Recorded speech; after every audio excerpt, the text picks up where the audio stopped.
My name is Matthew Wayne Selznick, and this is Matthew Wayne Selznick Creates, a podcast of one particular creative life. That would be mine.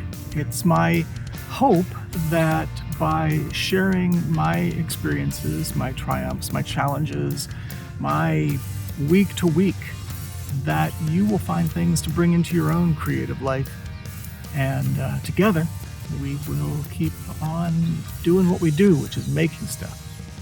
I have been a creator for basically a quarter century. I am an independent author with 15 works of fiction and nonfiction on the market. I've been a podcaster for 20 years. And in my day job, I help other people and companies bring their own creative endeavors to fruition, to market. I work with everyone from other independent creators to small business owners to entrepreneurs to, once in a great while, big media corporations and personalities. So, this is the second episode where I'm on camera, and we're seeing how that goes. I am encouraged. Last week's episode, oh, by the way, it's August 1st, 2025. It's around 7:30 in the evening here in the lush and lavish outdoor studios of MWS Media. In the last week, since the previous episode went out, a little less than a week. It's been a week since I recorded it, but it came out on Monday or Tuesday. I've been encouraged by this addition of the on-camera element. More comments on YouTube than I've gotten on the audio-only version of the podcast for many episodes. So, if the idea is to reach more people, I think I've made the right decision. One of the kind of goals and sort of driving principles behind, and we're going to get to goals and driving principles in a second, as promised last episode. One of those is that these things aren't difficult to create and to bring to the world. It's impossible to have things be completely frictionless. In fact, a little bit of friction can be good. But I don't want these to be big production projects. And the last episode, which I recorded in 2 parts in my car last Friday, the last episode I got pretty much all the way to done in maybe all together, not all in one fell swoop, but all together, probably about 3 hours. Not bad. Could be better. Will get better. But, so here we are. The idea is that, is that a squirrel behind me or something? I'm in a park, as you probably can tell. The idea is what's been up with me as a creator in the last week. I talked in the previous episode about coming to grips with the fact that, I'm pretty solidly in burnout, and what that's meant for me and what I've been doing to kind of get out of it, because it's been a terrible year for creativity. And we're only in July, but I mean like the last 12 months, let's say 18 months, maybe 24 months. It's been bad for me, for reasons I got into in the previous episode. But to just recap briefly, just overworked in my professional life and a little overburdened in my personal life. Some sleep deprivation, just all in all, just low energy and not much capacity for anything beyond the day-to-day. And so how do you get out of that? Well, there are things that, of course, we can't control, right? Certainly things that I can't control in my current life. But I did recognize that I was doing a lot of reacting. I kept thinking to myself and writing in my journal about how I didn't feel like I had any agency. Like I didn't have any direction or control over the direction, I guess I could say, in my life. And that made me realize that, well, part of that is that I am not acting with intention. I'm reacting to things that need to happen, and I'm handling things on the day-to-day, but I'm not doing anything more than, one way or another, just reacting to things. And I remembered that many years ago, when I was a bookseller, I worked for 10 years for the bookselling chain Borders, which was mostly in the United States, but a little bit in Canada and in Europe, and I think we had a store in Singapore and one in Australia, worldwide, but mostly in the United States. And I was all in the United States with my stuff. But over the course of those 10 years, I held every possible position at the store level in that company, from bookseller all the way up to interim general manager.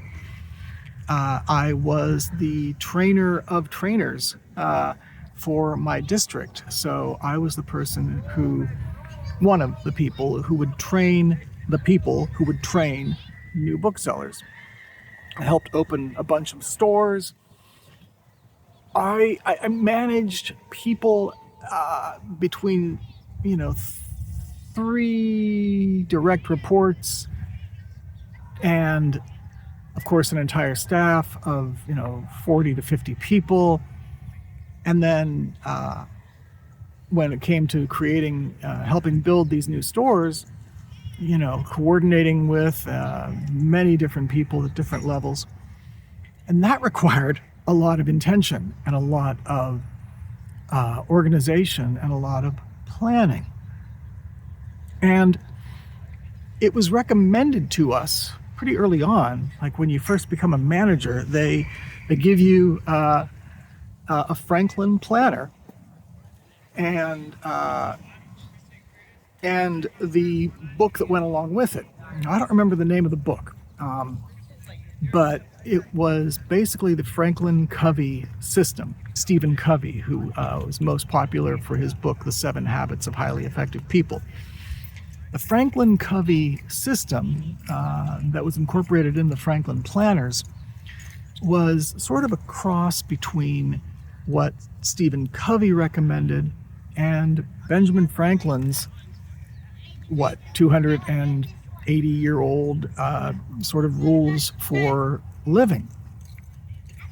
And it's those rules for living, these guiding principles and core values that are the basis of everything else in the Franklin Covey system. And I really found it useful when, I had to manage these people and week to week and month to month activities, not just at the store, but stores, but also, in my day-to-day. I got away from the Franklin Covey system after I left Borders in 2005, primarily because the actual paper binder that you do all this planning in and manage your day-to-day was prohibitively expensive. And so I have pursued other sort of, personal planning and personal management systems over the years. But I kind of forgot that the big thing behind the Franklin Covey system that just resonated with me was the way that it kind of initially all stems from discerning your core values and your guiding principles. So that rang a bell with me recently, in the last month or so. And I thought, well, okay, I need to get back to acting with intention. And acting with intention means knowing what I want, what I'm aiming for, what I'm shooting for over the course of a week, a month, a quarter, a year, a lifetime. And so I started to think about, well, what today, now, are my core values and principles? What does that even mean for me right now? Here's what I came up with some thinking. I'm working off my books tablet here. It's an e-ink tablet. So you're going to see me reading because I just don't want to forget anything. So the idea is that every project, every task, every activity that goes into your planning for your day-to-day in some way answers to, helps fulfill, honors these core values and guiding principles. So these are mine. And they're not really in any particular order. The idea is that they really should be kind of balanced, right? So that you're developing all the different parts of your life sort of, at the same rate. In practice, some things really do need to take priority and be given a little more attention than others. All right, so here we go. So the first thing, because everything else, honestly, really does depend on this, and that is health and fitness. For me, I'm going to kind of skim from my notes here. At least 7.5 hours of sleep every night. And that's, solid, unbroken sleep. We have cycles of sleep that we go through, and each one is about 90 minutes long. And an entire cycle basically helps you process memory and helps you heal physically and emotionally, literally washes your brain to get the sort of built-up toxins flushed away.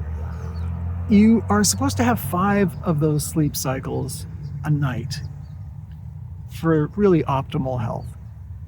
And this varies based on your age and whatnot. And of course, different people are going to be different, but that's the sort of the standard. And here's the thing about those, they're cumulative. So getting 5 is great. Getting 4 is not nearly as good. Getting 3, really not as good. And so on and so forth. So around 7.5 hours of sleep gives you 5 or so sleep cycles. Physical fitness. We have a dog, and because of my partner's health issues, I do most of the walking for the dog. We don't really have a yard where we can, just let the dog do their business in the yard. So there are 5, sometimes 6 walks a day. I'm doing most of those. So I'm walking, on average, about 4 miles a day, which is great. That's cardio, whatever. But I need to address other physical activity because my muscle mass, now I've never been a big muscular guy. I've always been more of the lithe type. Think Peter Parker drawn by Steve Ditko, not Peter Parker drawn by John Romita. If you know, you know. So part of that health and fitness is the fitness part, doing more. For me, my favorite way to get that exercise is body weight calisthenics, push-ups and squats and things like that. Exercises that pretty much just have your body working against your body. Mental health, that's a big one. I, other than a little bit of yoga nidra to try to fall asleep at night, I don't really have a consistent meditative practice. I have, and when I do, I see a benefit. That's going to include some sort of gratitude journal, which I used to keep about 10 years ago. I pretty regularly kept a gratitude journal, and for accountability, I would post it to Instagram every night right before I went to sleep. I need to get back to that. There is a real literal mind shift that happens when you act out of gratitude and when you recognize the things that you're grateful for in your life. It helps elevate your mental state, and I need that because, well, to combat the burnout, to combat the burden of the things that are out of my control. Hey, how about some regular blood work? That's next on the list here. I am on blood pressure medication. I have had borderline cholesterol issues in the recent past that I'm going to want to keep an eye on. My mother was diabetic, something to watch out for. So, making sure that I take advantage of the annual checkups and doing regular, probably I should be doing quarterly blood work just to keep things on track. The blood pressure is under control, so that's good. That's the sort of thing I can monitor at home. Can't really do my own blood draw and testing at home though. So, and vision and my teeth. I need new glasses. I am about 1.5 years overdue on getting new glasses. I keep putting it off because it's an expense that is not always easy to budget for, but I really ought to get on that.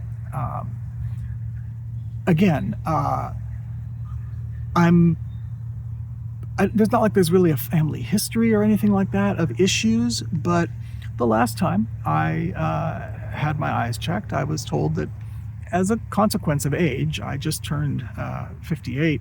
58? Yeah. Trust me, when you get to a certain age, there are years where it all kind of just blends together. Anyway, last checkup I had with my eyes, I was told that there are some very, very, very, very small cataracts. It just happens, especially someone with light eyes like myself. And dental. So overdue, I don't even want to tell you, but so overdue. And I know that dental hygiene has a direct impact on many of the other things that I just talked about, blood health and cholesterol and heart health and all those things. This is probably the year that I get back to regular dental visits. The first few are going to be doozies. All right, so that's health and fitness. The other thing is my creative life. I have always been that person who needs to create. When I'm not creating, I'm not myself. I get grouchy. Not being able to make things, which usually means writing or writing adjacent activities or music or things like in that realm. When I don't get the opportunity to regularly make stuff out of what's in my mind, taking thoughts and putting them into some tangible form of expression, it's bad for me if I don't get the chance to do it on the regular. So I need to make sure that I'm spending a substantive portion of every day doing creative things. as a full-time freelancer, that can be challenging because the stuff that I personally make for me, well, for you, but not for clients, is not what pays the bills. So the sort of late stage capitalism impulse is put that off because you got to do the stuff that pays the bills. I need to commit to, I have committed to going ahead and paying my soul as much as I pay the bills. Because, again, just like with sleep, everything else follows from that. If I'm not doing that thing that makes me feel like a whole person, here comes a helicopter. I don't know how much. We're gonna just wait on that. Police helicopters, they are fairly common around here.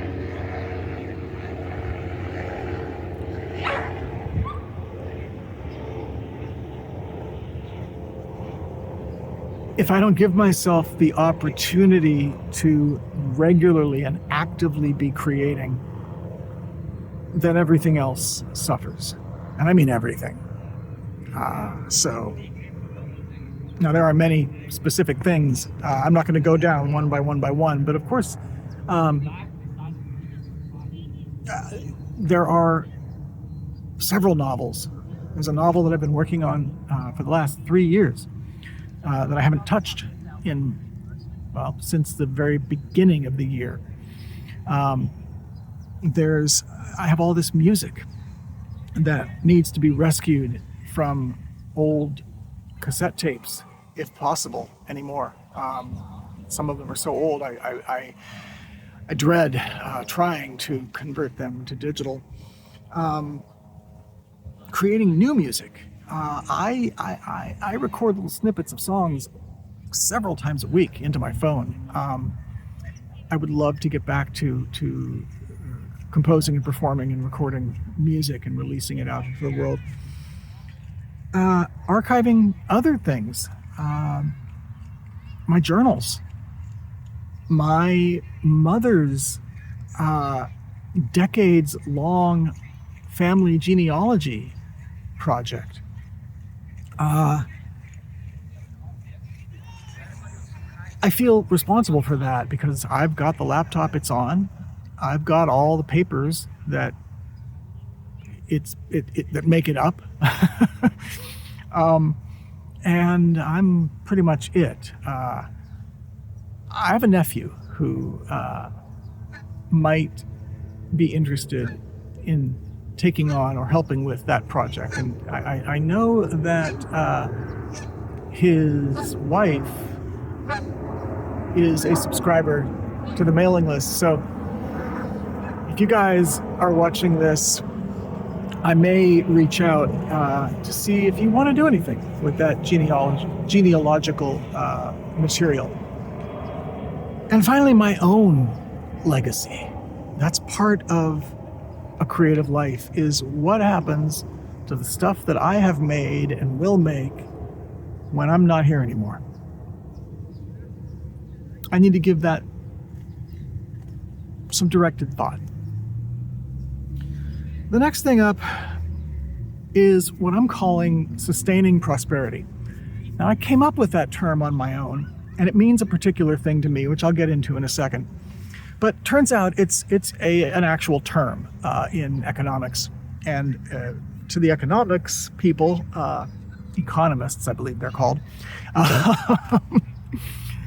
it's the idea that prosperity at a municipal or regional or national level should be sustainable in ecological terms. Renewable resources and stuff like that. For myself, it comes back to, and I mentioned this a little bit in the last episode, sustaining prosperity for me is simply having enough for a little bit more than comfortable life, so that one is not constantly pursuing additional income, revenue, but there is enough to where there's no thought or concern about this bill or that bill, or, oh, I need this tool or this service or these repairs or whatever. So that there's not really any tension or stress over those kinds of decisions. Sustaining prosperity. I don't want to be a millionaire. I don't need to be a millionaire. So the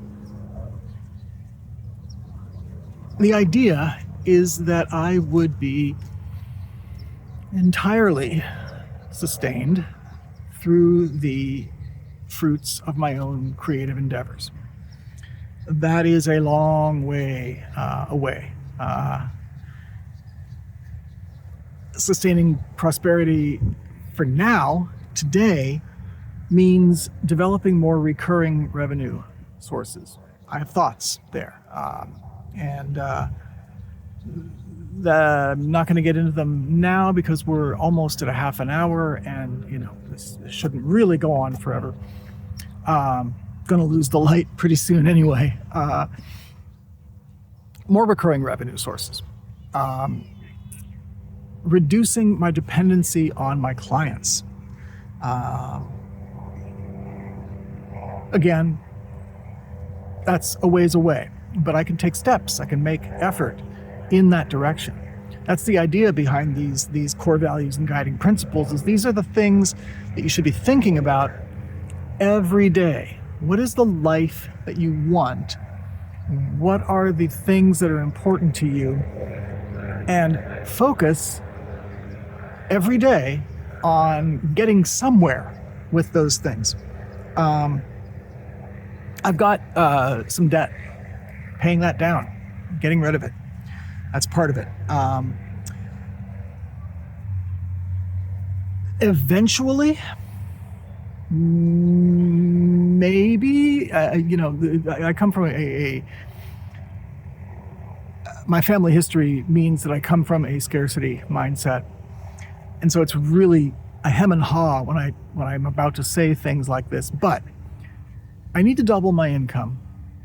Maybe I can do that before my next birthday in July of 2026. It's going to take a lot of work to get anywhere near that. But again, I have thoughts. And more than thoughts, I have things that I'm taking active steps to do. More on that in another episode. Having at least 6 months of savings. Always. That's part of it too. So that's sustaining prosperity. I feel like I could talk a lot more about that, especially sort of the idea behind it, and not so much the specific things I'm doing, but why I think it's a worthwhile attitude. But we've got 2 more of these core values and guiding principles to get through. The next one is knowledge enrichment. And that's just learning more things that I've been wanting to learn for a very long time. I would like to become proficient with Unreal Engine, which is a 3D graphics, virtual environments, game development platform. It is what they use to make many of your favorite games, if you're a gamer. It's how they create the backgrounds and scenery in many, many, many of your favorite movies and TV shows. And it is free software. And the things that you make with it, you don't owe them anything for unless you make more than $1 million a year from those things. Incredibly generous. Remarkably generous. I have it on my computer. I've dabbled in learning it. But I am actually really going to make a concerted effort into basically setting myself with some school. My own schedule of, on these days, every week for this much time, you learn Unreal Engine. Because it dovetails with two other core value guiding principles. The creative life side of things, making stuff. There's so many things I want to make.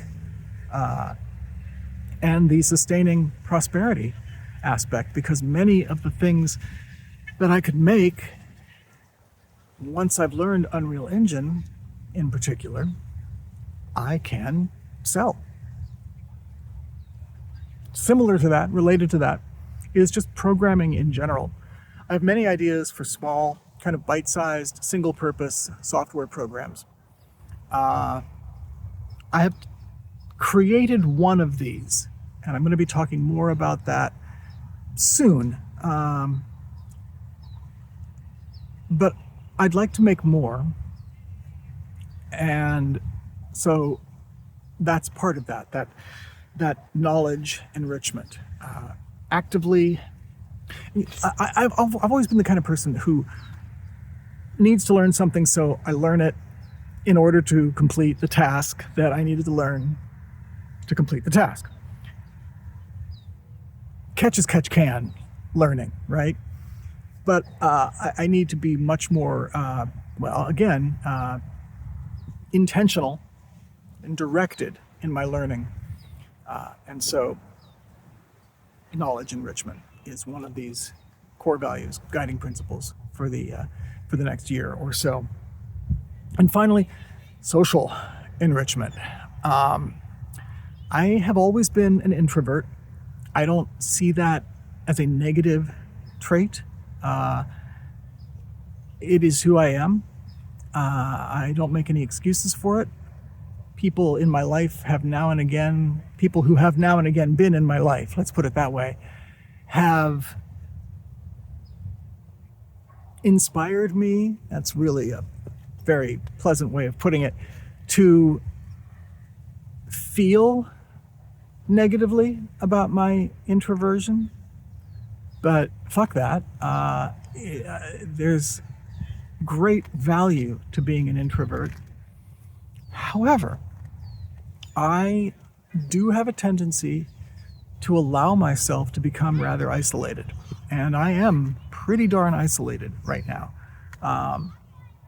It's a long story. Long-time listeners and now viewers, folks who have been part of my Multiversalists mailing list community, and folks who just know me know that I have been without a car of my own since the beginning of 2025. Getting along, my partner has a car, so we're not, destitute or stuck riding the bus or anything like that. Not that there's anything wrong with that.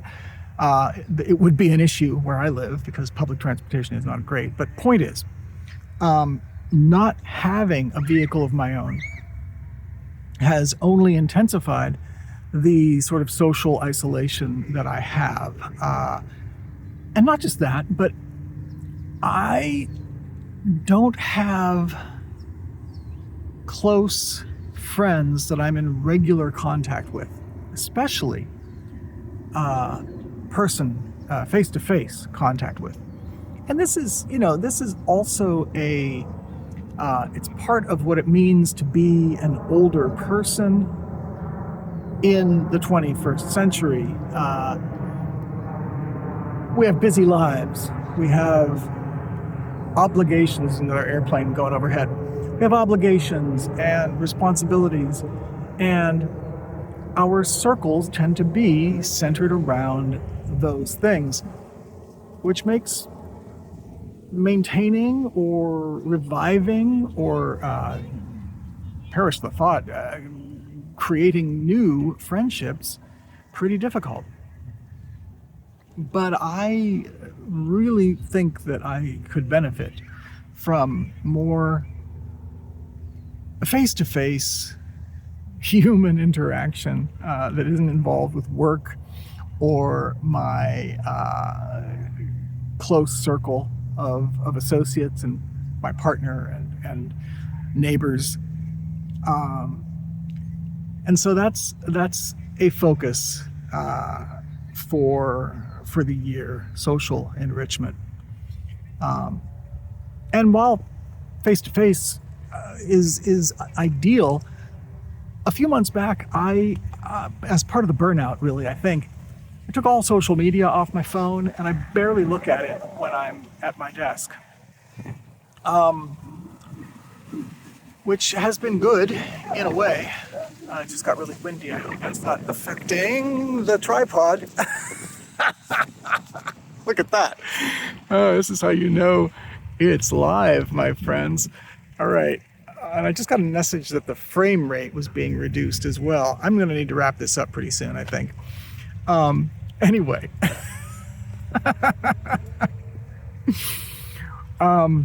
Took all the social media off my phone a few months back. Haven't really touched Facebook since February.